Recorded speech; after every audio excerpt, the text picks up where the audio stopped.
Hemophilia is a rare genetic disorder that prevents blood from clotting properly. As a result, prolonged external bleeding can occur spontaneously or due to injury, bruises, dental work, or surgery. Internal bleeding can also be incredibly dangerous for people with hemophilia.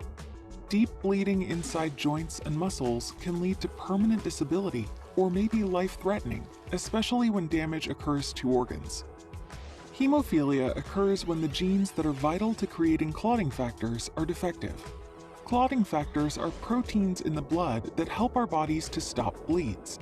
There are 12 defined clotting factors. Hemophilia A is caused by a mutation in the gene that creates a deficient amount of clotting factor 8, while hemophilia B is caused by a deficiency in clotting factor 9. Different deficiencies, each caused by a different genetic defect. The most common existing hemophilia treatments administer clotting factor replacement therapy into the bloodstream through an infusion. These treatments are required throughout a person's entire lifetime to prevent or treat bleeding. However, gene therapy could offer a one-time treatment. With gene therapy, a functional version of the missing or defective gene can be delivered into a cell to produce the missing factor. Functional genes need to be delivered into the cells using a vector, which is often derived from viruses. Don't worry, all viral genes are removed, and the vector is engineered to only deliver therapeutic genes. To treat hemophilia A and B, the vector would be targeted to a person's liver cells via infusion. To explain more about the liver's role, here's Dr. Denise Sabatino. The liver is an important organ that is responsible for creating a variety of elements in our blood, including clotting factors 8 and 9. In individuals with hemophilia, the genes that produce these factors are defective or absent. By introducing a vector containing the functional gene to liver cells, the liver can produce and secrete functionally active clotting factors back into the blood to prevent bleeds. Since the liver grows with us from childhood to adulthood, gene therapy trials are currently being conducted in eligible adults with hemophilia. This helps to avoid the therapy's beneficial effects from becoming weaker or wearing off as a child and their liver grows with age. Researchers continue to optimistically monitor gene therapies in clinical trials until they can safely and effectively prevent bleeds by making up for the deficiency. But if a bleed does occur during or after receiving a gene therapy, it is important to know that the use of any standard of care treatment can still be used. An individual with hemophilia should carefully discuss gene therapy options with their hematologist. Hello, I'm Dr. Stephen Pipe, Professor of Pediatrics and Pathology from the University of Michigan. We're at a major inflection point in gene therapy becoming a reality as a treatment option for patients with hemophilia. The platform that has advanced the farthest uses adeno-associated virus vectors, or AAV, to replace either the factor 8 or the factor 9 gene into the liver through a single IV infusion. The clinical trials have produced levels of factor 8 and factor 9 that are sufficient to markedly reduce bleeding episodes, eliminate the need for factor 8 or factor 9 prophylaxis, and improve quality of life over up to 5 years of follow-up. Now, whereas the results so far may lead to regulatory approval, there's a number of remaining questions that can only be answered through long-term follow-up studies. Some of the questions that a long-term study can address include durability, whether the levels achieved can be sustained over many years, decades, or hopefully over a lifetime.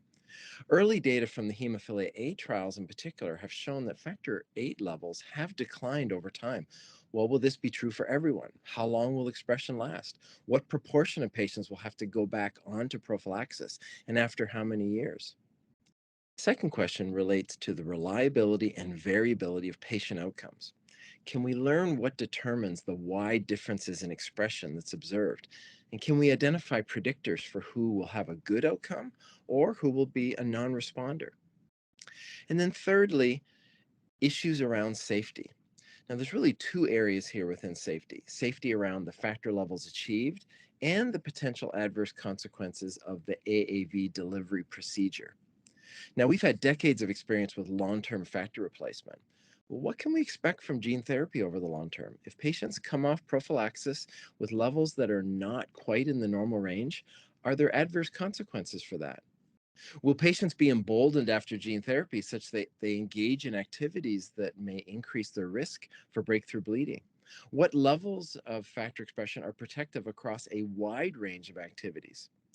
Now, with regard to the AAV delivery procedure, we know that genetic elements delivered to the liver can insert into the chromosomes. Now, we've not seen adverse consequences from this in the clinical trials or most all of the long term animal models.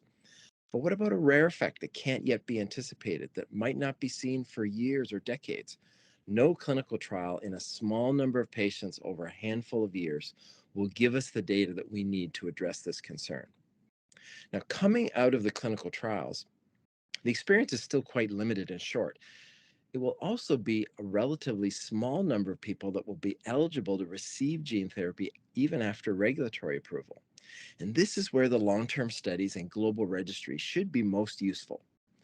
Because patients will be distributed globally, it's not easy for researchers and clinicians to see patterns and compare individual patient outcomes in a meaningful way. We need a global system that will collect long-term data that, just like I described above, and is capable of reporting out rare events that can be compared to the expected frequency of those events in this population. Now, the World Federation of Hemophilia Gene Therapy Registry has been initiated for just this purpose. I'm excited about this prospect because data from country gene therapy registries will be able to direct data to this global registry.